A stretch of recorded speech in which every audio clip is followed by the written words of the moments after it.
Welcome back to our live broadcast here. We're talking about the Nikon Z series mirrorless cameras, and we are shifting over to the video side of this camera. It's got dual personalities, and I have three incredible people here, two Nikon ambassadors and a senior technical manager. We've got Chris Hirschman out of Chicago, Illinois, who is a musician. You're a filmmaker. You specialize in music videos, so welcome to the program. Thank you very much for having me. And we have one of my favorite people in the world, Deanne Fitzmaurice. She is a Pulitzer Prize winning photographer. You are a filmmaker as well. You put together really great pieces between still and video, and we're going to talk about a story that you worked on, and you are out of California. And we have Senior Technical Manager Steve Heiner, who I have known for my 35 years in this company, or a little longer. We taught Nikon school together. And you're going to be here to talk us through some of the technology of the video system. And I guess let's start with you, Steve, to understand what's so powerful about the Z series when it comes to video. I know that, thanks Mike, I know that a lot of people were very excited when we first introduced video in a DSLR a number of years ago in the D90. In fact, I think that was Chris's first foray into shooting his music videos. But yes. We finally arrived at a point where those cameras have progressed. We've added a lot of features, made them as capable as possible, of course, but SLRs weren't initially designed to shoot video, so there were hurdles to overcome, challenges in actually applying that to filmmaking. Now in the new Z6 and Z7 cameras, we have a perfect platform for very advanced video. And as a result, we have incorporated a lot of very advanced video features. And I believe that these cameras are going to really excite a lot of people who have been waiting for these technologies in a perfect platform in order to do the videos that they want to do. We've got hybrid autofocus. If anybody tuned in before, we'll remind them about the hybrid autofocus. But there is also 4K UHD in both of these cameras, the Z6 and the Z7. We've got slow motion modes. We have a new 1080 120p mode. We've added things like focus peaking for 4K UHD. We've added time code. We even now have a 10-bit N-Log output from the HDMI for those who want a very advanced production capability. So, but that's all sort of based around a very remarkable new system. This lens mount right here on this Z7 camera is really at the heart of all of this new technology, being able to actually take advantage of a super wide mount with a 55mm inner diameter, a very short 16mm flange distance, which makes a very compact body. We've also incorporated 5-axis, 5-stop vibration reduction into this. That's really key for video. This is huge because, and another key part which sort of dovetails into that is a new F mount to Z mount adapter. This is especially important for filmmakers because a lot of filmmakers like to use older legacy lenses. They like to use them in manual focus, but of course with our new Z-mount lenses, we have some of the most sophisticated AF technology we've ever seen available. Not to mention, we have over 90 lenses right now in our current lineup of Nikkor lenses that are adaptable with full compatibility with these two new cameras right now. This system is complete the day we introduce these cameras. Plus, there is a legacy that allows for over 360 different iterations of Nikkor lenses that we've built over the decades to work in one capacity or another on this system, many of which you can add vibration reduction to by virtue of it being in the camera body. And I think that's so important too, and I want to turn to you guys for just that quick answer on when you mounted an F-mount Nikkor lens on this system, how did it feel? Chris? Yeah, we used quite a few different F-mounted lenses with the adapter, no difference at all. In fact, it works seamlessly, and I'm going to show a couple clips from our behind the scenes of our production of just how well it works. And I know that's a big question on a lot of people's mind, is like, how does the autofocus work with my F-mounted lenses? It's amazing, and we're going to show everybody how we rigged it up to work with those lenses. Deanne, how did you feel? I know you switched over to using a 7200. We'll talk about more of our communications in a little bit, but how did it feel for you to switch over? It was great. You know, the quality maintained, and yeah, it was really impressive. I mainly used the new lenses, but at one point I did switch over, and it was great. Yeah, and you know, I was going to say, Steve, you and I have been around for a long time, and just see this precision engineering. You know, we talked about this in the last segment, how important edge-to-edge sharpness is, and so it's just as important in video. And you mentioned some of these great features already. I've heard even, you know, some of the cinematographers and filmmakers I talked to, it's almost like you have a gimbal built in. Yeah. That's how steady this camera really is. It is, but I also want to touch, I mean, the vibration reduction is really important because obviously you don't see that when you're taking still photographs other than in the end result, but when you're shooting video, you see everything that's happening at the time. One other thing I wanted to point out in our new Z-mount lenses, our engineers in Japan are thinking about video in every single lens design now in this new Z-mount line, which is really important. All of these lenses will have a control ring which can act as a manual focus ring, just like a conventional lens. But this control ring can also be programmed to adjust aperture or exposure compensation. These lenses also use stepping motors so that they're quiet when you're using an on-camera microphone, so that you don't impart that noise into your video. And also, these lenses also have been designed to minimize breathing, which basically means that your image size won't change when you're focusing from a subject close to the camera to far away from the camera. And that's a really big thing for video. It is. Yeah, I didn't know what breathing was, but I read in the engineer's book, and it makes a lot of sense. Yes. And, you know, again, it's just that seamless technology all coming together and making this work. And can you touch a little bit on how important the AF system is, the PDAF, to video and face recognition, upper body detection? Absolutely. The Z7 has 493 phase detect AF points on the sensor. The Z6 has 273. Those are slightly cropped when you go to movie mode in the camera by virtue of the 16:9 aspect ratio. So that brings the AF sensors right to the edges of the frame. Otherwise you have a 90% coverage across the horizontal and vertical. In normal still photography, that gets even a little bit better for video recording. It is a combination of phase detect as well as contrast detect sensors right on the camera itself, right on the sensor itself. That coupled with additional new autofocus modes, as well as face recognition, the ability to slow down focus for video. That sounds counterintuitive when you talk to people about a camera of this type, to actually slow down the performance of autofocus, which is really important. And you can control when you're the sensitivity doing it in and speed of focus with the camera now. When you're focusing from one subject to another in motion picture work or in television work, video like we do in this camera, sometimes that slowing the focus down will actually create a much more natural effect. It's much more pleasing to the eye when that occurs. We've built all of those controls in here. You triggered something in my thoughts as you mentioned 16:9 as the format in video, but Deanne, as a photographer who shoots stills as well as video for the stories you tell, how important is 16:9 crop to be able to shoot a still image in the camera? Oh, it's great, and this feature where I can be rolling video and shoot a still in the middle of it, and it doesn't interrupt the clip, is just incredible. Which I think is important to you as a journalist, because you don't want to be breaking up moments and crucial, like peak moments or peak emotion, you know, in the work that you do. So let's start to get into the work. Now, both of you had gotten the same call that many of the others had gotten that said, let's get on the phone. I know, Deanne, you still can't ask questions, but we said you can't ask questions, but tell us when you're available. We want to throw a couple of assignments at you to take something out in the field and run with it. Be creative, do what you want to do. And of course, knowing your specialty is music videos. And interestingly enough, well, I'll kind of give it away, your story turned into a photojournalistic music story about a performer.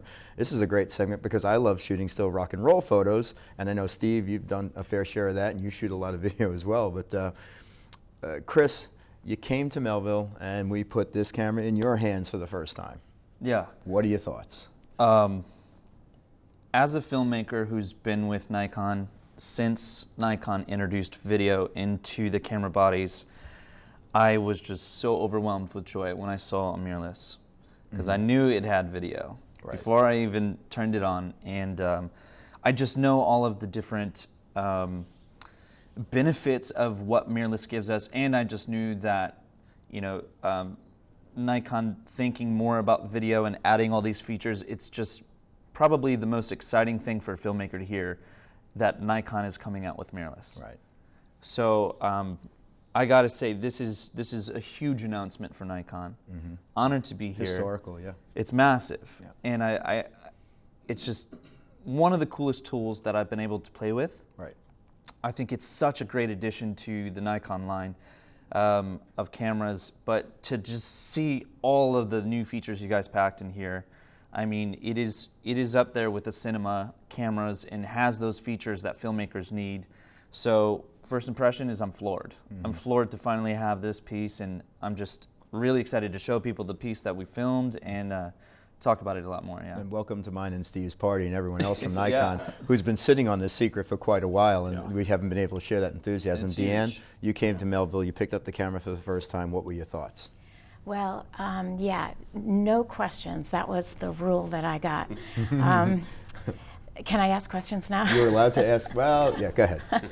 Yeah, it was unbelievable when I first saw this camera. And I was blown away by how small it is.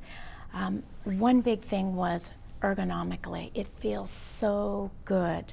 The first couple of days I had it, I was shooting, and I didn't even put a strap on it. Mm-hmm. That's how good it felt in my hands. Right. I felt like I didn't even need a strap. But I really like the idea of a lightweight camera. And my work is so much about, documentary style. Sure. I want to have a very small footprint. I'm a one-woman production show a lot of times. And I really don't want my equipment to get in the way of the story. And when I had done DSLR video, I always felt like I needed components. I needed a loop. So I saw great potential with this camera. Right. So first impression was great.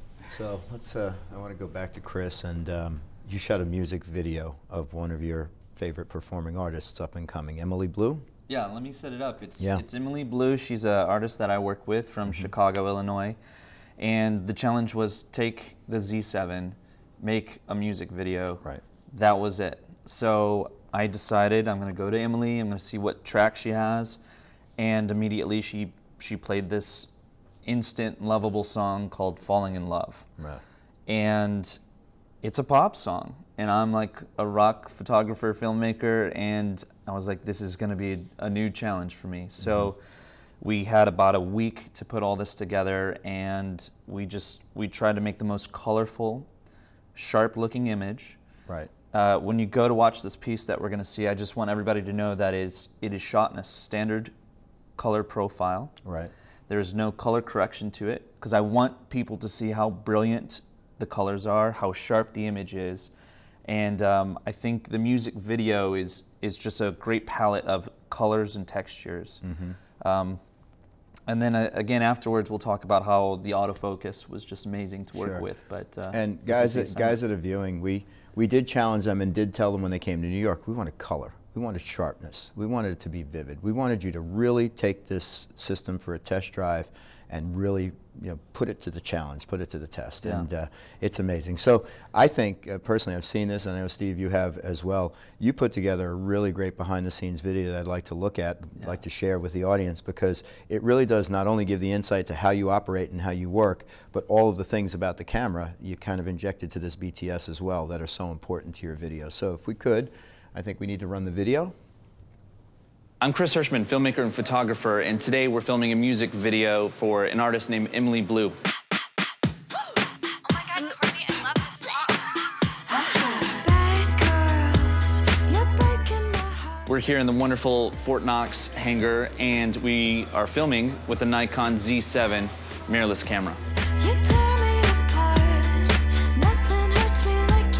Okay, so we've been using the Nikon Z7 now for a few days on this production. And right off the bat, one of the most convenient things about this system is the battery has not changed from your D850, 750. Put it right into the mirrorless. The same thing goes with the card. You can go ahead and use the same card, same battery, and you're ready to go.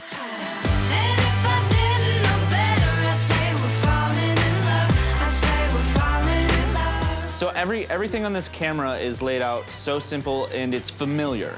There was no like getting used to it, period. You kind of just jumped in and you just start shooting with it, and it wasn't like having to learn a new system, which is great.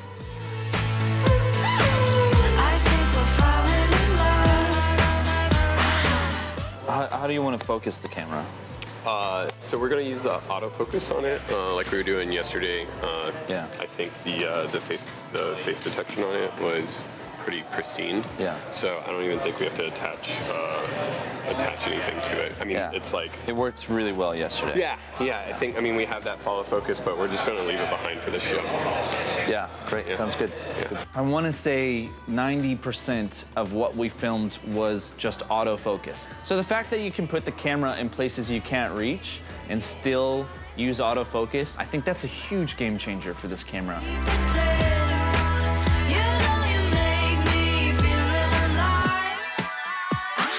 On this particular setup, we wanted to do a zooming effect, so we're using the 70-200, and what's great is we can use our F-mounted lenses with the adapter onto our mirrorless camera. We have all of these lenses that we can still use, and it works seamlessly with the autofocus. We're actually using a servo to zoom in and out, and we're letting the camera do all of the focusing, and it's been working great, and it keeps it tack sharp.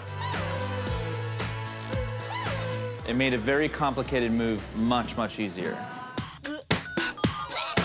Hey, Stacy, are you still at the party? I'm trying to hit. I like to have an on-set editor, and we're basically taking the footage from the card after every big setup that we do. That's what Nick's doing right now. He's putting together a small edit of everything that we shot yesterday, and we're bringing it back here to back it up immediately, and then we start cutting it together. That way, if we have what we need, and we're in a crunch for time, we can just move on to the next setup after we've seen a little bit of it cut together.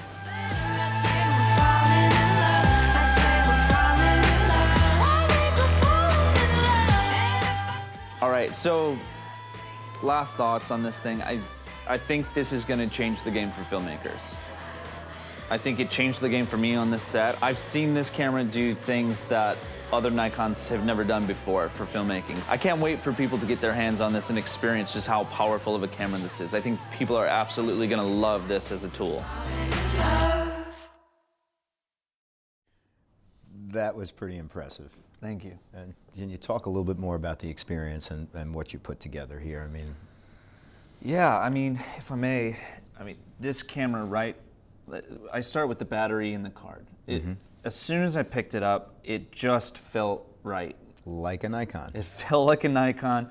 I grabbed it and I immediately started putting it on gimbals and jibs, and the first thing we noticed was the autofocus was doing fantastic tracking with our artist. And we are in these very obscure, very strange sets where there's flower petals falling in front of her face. Sure. as the camera's tracking on her, and you have a lot of light flares coming in from this reflective mylar catwalk scene, and it stayed on her face.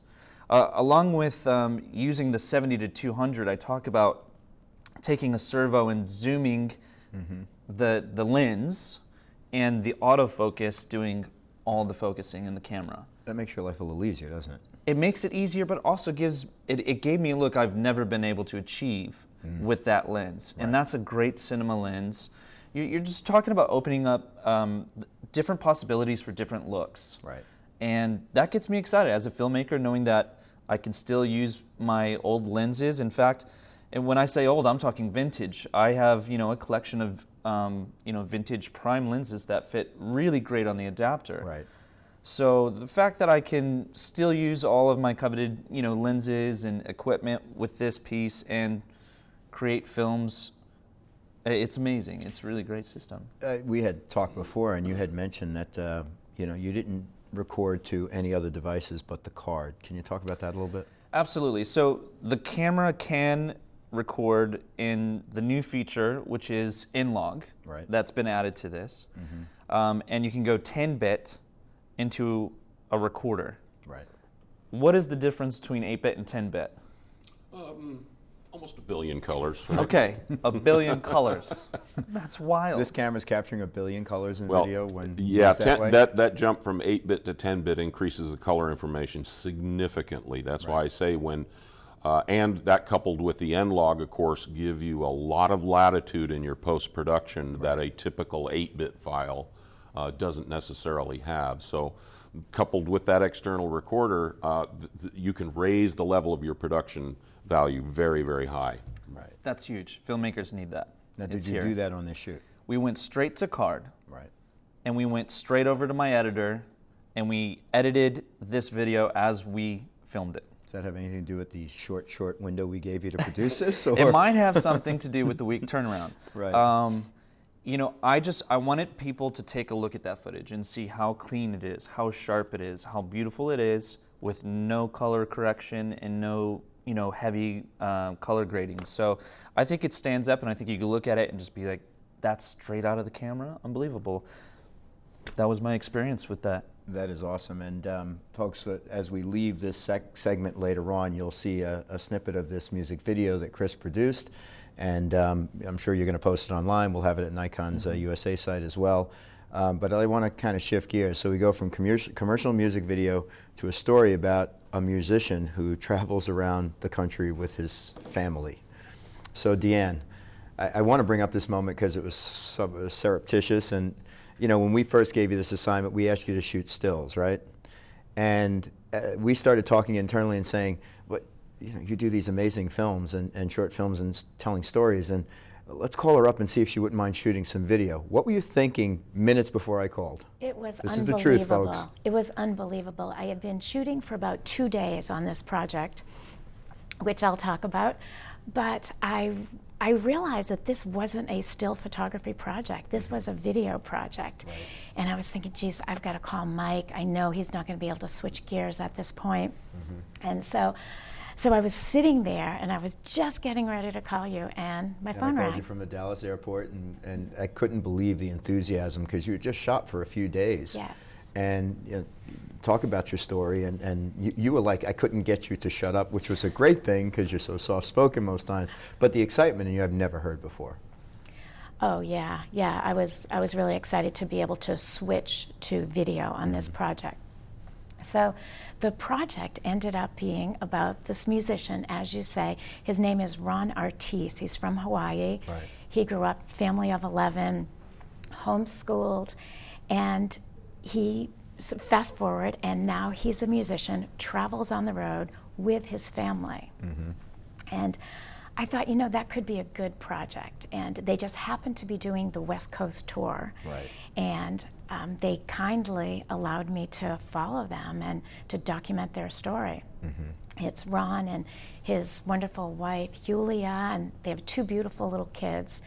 And they just welcomed me into their world. And so I just started following along and seeing where the story went.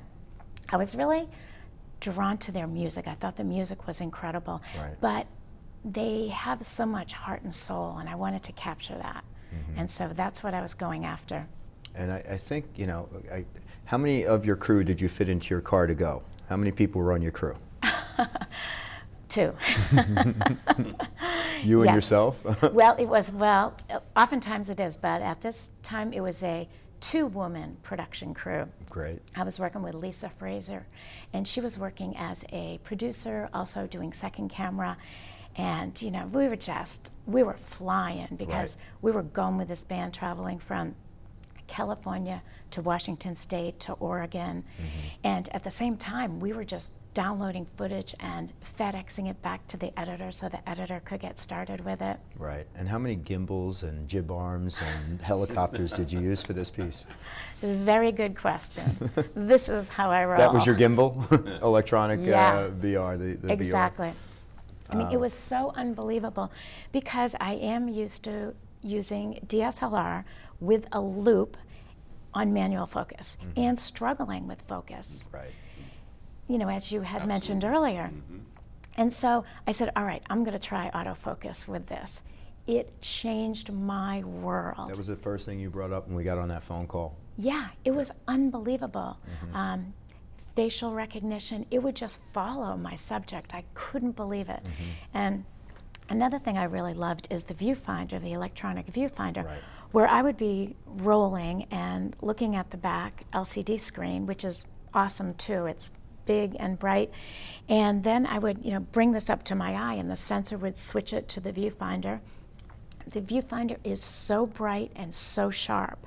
The optics in here, it was just incredible. I was able to check my focus. So I didn't need a loop for focusing. I was able to go autofocus. I didn't need stabilization because of the built-in the VR. So I was able to move really freely like I would as if I was doing a still photography shoot. I didn't use a rig. Probably 90% of this piece is done handheld. Sure. I did a little bit on a monopod, and it was just really easy for me to work. And once I tried the autofocus, I had great trust in it. So I just hit the road with my camera and me. You yourself, your camera, and one extra. Yeah. Steve, really delve into this. We talked about this earlier in the still section. It's so important to me. What makes this electronic viewfinder so special? Well, it's 3.6 million dot resolution. That's quad VGA resolution. It is very bright, as I've mentioned, bright and sharp. And it is sharp because there is literally a Nikon lens behind that viewfinder. Nikon technology. It is a multi-element. It contains aspheric elements, just like many of our lenses do. We've even put our fluorine coating on the back, which of course reduces reflection but makes it easy to clean off. It is just a brilliant viewfinder. In fact, one of our engineers said that it was one of his favorite features to work on this camera. And I think that it's true that that Nikon did not want to incorporate a substandard viewfinder in a camera like this. And it's just as important as the image quality. Absolutely it is, and therefore, because our customers have been used to, of course, our absolutely pristine optical viewfinders in all of our cameras for so long, we wanted to make sure that the quality of that was up to snuff. Yeah, and I think one of the things we talked a lot about this in the first segment and still, but the eye relief. Yes. The distance, no other mirrorless has this, and just to be able to be comfortable holding the hands, be able to see, but you guys can see, I'm not talking for you, but I can, the top and the bottom, all of the information without having to kind of struggle to look up and down. I think that it's those little things, we talked about the precision engineering for this, for the best optical quality, the use of the new Nikkor Z lenses, the F-mount Nikkor lenses were not killing the past, it's all a part of the future. And then you bring up the things like the VR and the electronic eyepiece and viewing. It's just insane. To add to that, I mean, that is why this makes such a great camera for filmmakers. Why mirrorless? Right. Because I can go outside, I can film on a super bright sunny day and look through there. Where that may affect the monitor on the back. Yeah, and so small features like that, but those are important things to note. Why mirrorless? I think that's another big topic too, is why mirrorless? Why is it important? That's a feature you can't get on your DA50 right now. You picked that up again. Did it feel like a Nikon?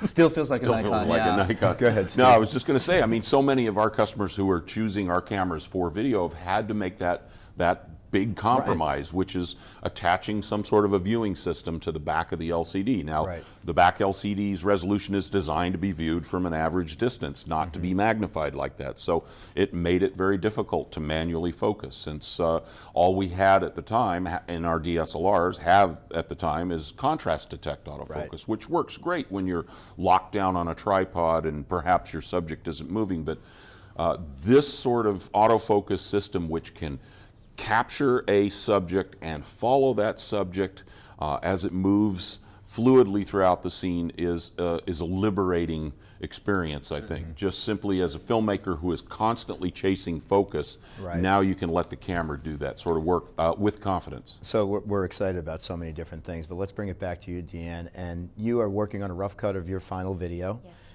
And you have about a 3-minute segment that you want to share with us right now. Can we share that with the audience? How about we play that for you guys, and we can talk a little bit about your thought process afterwards. Let's play the video.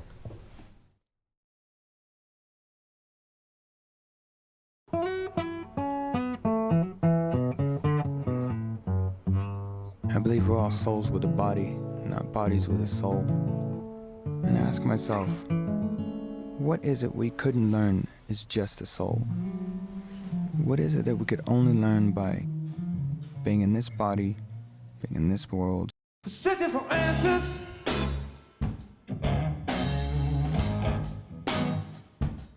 I can't lie. This is what I'm fighting for. Searching for answers. If a day arrives, I can't see. And that's what I'm bugging for. But sometimes I try and see the light, digging deep inside my soul. I cannot go just round just wasting time, talking about what he said or she said. Wow, it feels so crazy, just to give it all gone. You got a life to live, see. Digging deep your heart, sing about it.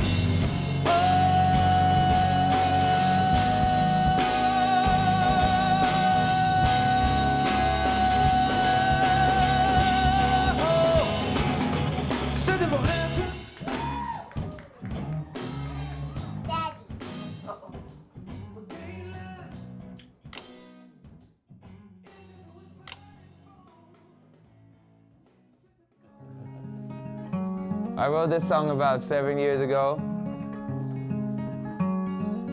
about the love of my life, Yulia. She's my everything. I look at her and I just think, song I never thought I'd sing. Wow. Smiles brighter than the sun above, and I'll always call her mine. Call her mine. I give the world an apology in advance, 'cause I'll be gone a good while. 'Cause when love calls, I've got to go. She's my very heart, and I've seen millions march, and the best among them all lays down his shield and sword and country to live in her arms. Oh yes, I'm gone. Not like the wind, but I'm gone. I just trust her, and I love her, and I adore her, and I'm grateful for having her in my life and being a part of her life. And singing about my Yulia. Yeah. Oh yes, I'm in love. Yeah, she's everything to me.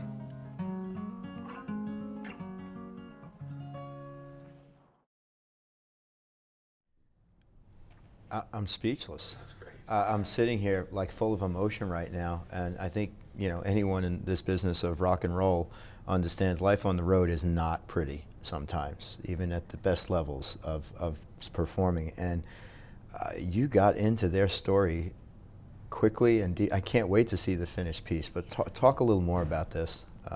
It's fascinating. Yeah. Well, thank you. I mean, I feel like if it moves someone, that's great. His you music. just did that to me. I'm sure these guys too. Yeah, thanks. Well, it's his music. His music moves people, and I wanted to convey that. I felt they let us into their lives, and I feel like they're trusting me, and I want to do justice to their story and to their music. I think you did that and beyond, quite honestly. So I think that while we've been talking, there have been a lot of viewers reaching out on Facebook with questions, and I saw this one pop up, and I think it's really great. But how did you handle audio? Let me throw it to you first, Chris. How'd you handle audio with the mirrorless camera? Yeah, right out of the box, the camera, it has audio that it's recording. We just had a speaker near the camera for playback, and in my editing software, I just grabbed the MP3 or the WAV file of the song and the clip and that I recorded, and I select both, and I synchronize them to the audio. Right. So the computer's doing that, and it's lightning fast. It's so quick. It's quicker than it ever has been to sync up audio clips. But that's how I handled it with mine. Yeah, I did multiple things. I had Ron laved up, so we had a lavalier mic. I had a shotgun mic on top of the camera, oftentimes. Right. I also was able to capture some sound from the soundboard. They were able to give me some of the soundboard feed, which was great. Yeah, so I had some good sound there. So it was kind of 3 different places I was acquiring the audio. Steve, I want to toss this to you. Sure. Can you comment on how the viewfinder works in low light? Works extremely well in low light. Now there is an option in the camera where you can actually simulate whatever sort of effect or sort of personal touch that you've set in the camera. You can opt to view that through the viewfinder or keep it clear like you would an optical viewfinder, but it works extremely well in low light. It's not fatiguing to the eye at all. Yeah. One of the other things I was going to add when we were talking about audio also, of course, we haven't mentioned all of the other features of the video aspects of this, but for people who are wondering, does it still have all of the same sort of features that, say, a D850 does for gathering audio? We have, of course, the mic input jack and the headphone jack, which will allow you to monitor your audio as well. The hot shoe on top, which, of course, for still photography is used for a flash, but that's where you can mount a shotgun mic very easily. You could, I assume you probably plugged that lav mic right into the mic jack in the side of the camera. You have level controls or auto controls. We have an attenuation feature in the audio so that it will help take care of any sharp sounds that happen. There's a lot of control over audio.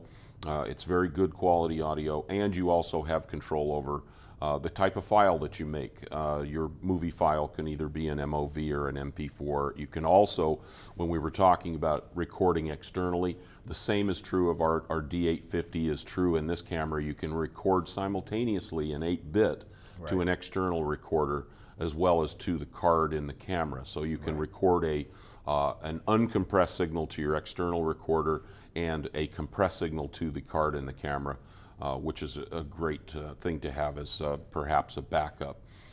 But all of those same great features that people are used to in our flagship D5 and all of our cameras at the high end of our range still exist in here with all of the advantages of course, the autofocus and the stabilization in the body. And I thought it was interesting too, Chris and I were talking earlier, he likes to use manual focus lenses, and I asked him about his use of these new Nikon lenses for that production.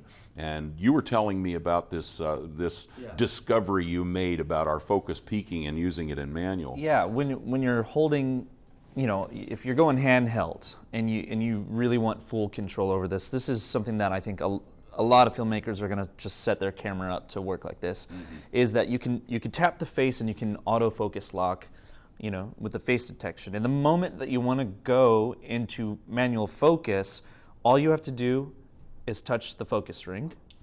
And you can have it set up so that your focus peaking in 4K is enabled. And the second you change your focus manually, those focus peaking lines come up. And you can immediately start going manual. And then the moment that you want to lock back on, you just tap that person's face, and those lines go away and you're back to auto. So no, hitting buttons. Right. You're just, it's the action, So there's small things like that I keep discovering that are just intuitive to Discovery filmmakers. is huge on it. Every time I pick it up, we discover something new. Yeah, right. I was going to also say that same focus ring that I mentioned earlier that can be programmed to control your EV compensation or your aperture, more importantly, is really handy. I mean, there are other techniques, there are other features in the camera that you can use similarly where you're moving from light to dark or dark to light. You can actually do an aperture pull while you're moving or while you're actually recording. You can actually affect a change to your aperture, and it's stepless and so smooth. Very much so. And that's going to be huge for filmmakers. Yeah. I would like to have you guys answer a question from Tim, who chimed in online asking, how is the battery life of video? Deanne, you're running around, I mean, you're actively shooting, you're constantly shooting. How is the battery life for you? Well, first of all, what I want to say about the battery is I was so glad to see that it takes the same battery as my 850. Yeah, we talked about in the earlier segment, but still, I can't imagine it's just as important to video. Oh, yeah. Yep. Yeah, because with video, yes, you do as need more. Chris showed in his BTS. Yes, yes, exactly. Into one from one, yeah. 1 to 1. Yeah, but it held out really well. When I'm doing video, of course, I need more battery than when I'm doing stills. But yeah, I was surprised at how well it did. I'd be rolling, 20, 30 minutes, time after time. And yeah, it was doing great. Chris, you shot a ton. How did it work for you? Yeah, as someone who shoots, D850 very often, almost on a daily basis, I could tell you I didn't recognize a difference. It's not to say that there isn't an exact difference. Everyone wants to find an exact time and number. Right. But the fact is, it's unnoticeable. Right. And the fact that you feel like you're using the same camera you've been using for years, but have more features, that's great. That's amazing. Yeah. Steve, I got one for you that comes in from Mary Ellen. How does the Z6 compare to the Z7 for video? And your thoughts on the advantages of one versus a... Great question. Thank you, Mary Ellen. Thank you. Yes, thank you, Mary Ellen. The Z6 camera at 24.5 megapixels has a little better light gathering capability just by virtue of the size of the pixels on the sensor. It has a little higher ISO range, so it's a little better in lower light. But actually, there is a great advantage in the Z6 insofar as both the FX format for 4K UHD as well as the DX format for 4K UHD are both pixel-to-pixel readout. So in other words, there's not a lot of resampling taking place in order to produce 4K UHD from both the FX and DX modes. And of course it has all of the other modes that the Z7 has, including 3 slow motion modes and also the 1080 120p, which also will take advantage of the entire width of the sensor so that you can use your widest angle lenses. So I quite honestly believe that that the Z6 may ultimately be a better choice for people who are shooting video than the Z7, unless they are putting a high importance on shooting still photographs of high resolution, or I should say high megapixels at the same time. Which is, yeah, exactly what Deanne and I talked about. Yeah. The stills are just as important as the video. And so Jonathan asked a question. I would love to answer this one. Is the FTZ adapter weather sealed? Yes, it is, just like the rest of the camera. So, you know, again, when the engineers put this together, they weren't going to put a weak link in between the lens and the actual body, so it's just as sealed as the body itself and the lenses. So that's Mike, a great thing. Can you actually talk about how using an older, you know, vintage lens, or how you can take your f-mounted lenses and add VR to them if they don't have VR built into them? Yeah, that's big, massive. So and virtually, again, I mean, when you put a Nikon f-mount lens on the camera, it accepts VR. It works with the VR. So it's virtually like you have VR on any lens you have. And I've actually put an old manual 2.8 on the camera, and it works. And the beauty of that is it works exactly the way that lens was designed to work, with no compromise. Exactly. Yet it still picks up all the advantages of image quality that this camera is going to deliver. And so that is a huge thing. I see that we're adapting to autofocus lenses. Again, you mentioned the number of 360 lenses that are compatible, and then some, I'm sure. Yeah. But it's But what's pretty most amazing. important is that every F-Nikkor in our current line will work perfectly with this setup. I mean, it's it's like a whole system of lenses from the day we introduced this camera that are available. And that's the best part, is that the best part of this system is already probably in the bag of the person who's considering. That's right, because you own these lenses this camera, already. because you don't have to switch lens lines. I mean, obviously the Z Nikkors have great advantages to them being designed for this system, but we're thinking constantly about those legacy lenses and those customers who have invested a lot of money in buying over 100 million Nikon lenses. And I gotta say, these lenses are sharp. Yes, they are. They are so sharp. Remarkably sharp. In fact, And that 50 millimeter is outrageous. Yes. it's silly how sharp. It is really remarkable. I think people are going to be really thrilled with even the feel of these. These are so smooth. Yes. You know, all around, I think these lenses are, you know, we didn't cover it a lot, but they're really amazing for filmmaking as well. Absolutely. So I wish we had more time, but we are running out. And the work you guys have done is extraordinary, and we really appreciate the effort you put in, just like the still photographers in the last segment we did. The short window of time you had to produce something, editing on the fly. I know you put a lot of work and hours in editing as well. But Steve, I think you'll agree with me, and just pick up the camera. Yes. You know, you can read the specs, you can't feel the specs. Yeah. You can't see the output. You can't see the great video quality, the great still quality, the 16:9, the square format, you know, the N-Log, and everything it brings, the Nikon lenses, optics. It's a system. It's not just one thing. Yeah. And it's dangerous to just cite one spec here or there. Look at the camera in totality. It works with the future. We don't even know some of the things it's going to do. It works with the past. It works with the present. And it's like a D850 or a D750 in your hands, depending on the Z6 or Z7. And I think, again, these are exciting historical times for Nikon.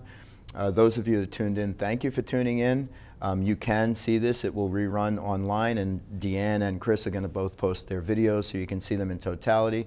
So as we take you out, we're going to give you a snippet of what Chris has done with Emily Blue and the beautiful music video that you created. But thank you all for tuning in, and we will see you soon again. Thank you. Oh my God, Courtney, I love this song. Bad girls, you're breaking my heart. Never could get over you. Sad boys, you tear me apart. Nothing hurts me like you do. But when you take me back in time, out of my mind, I fall all over again. You know you make me feel so high, smoke in my eyes. I never want it to end. And if I didn't know better, I'd say we're falling in love. I'd say we're falling in love. And if I couldn't see straighter, I'd say you sent from above. I'd say you sent from above.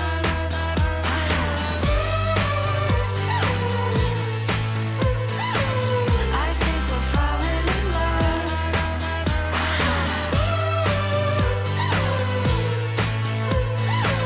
I think we're falling in love.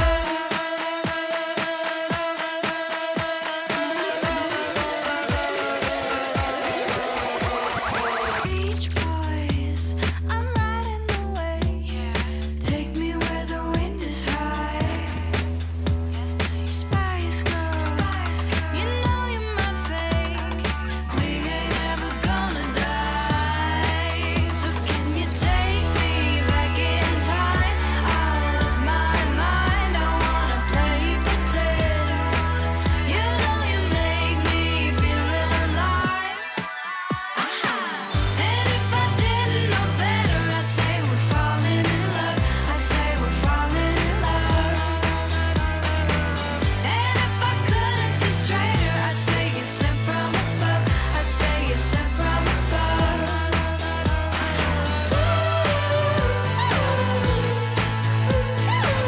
I think we're falling in love.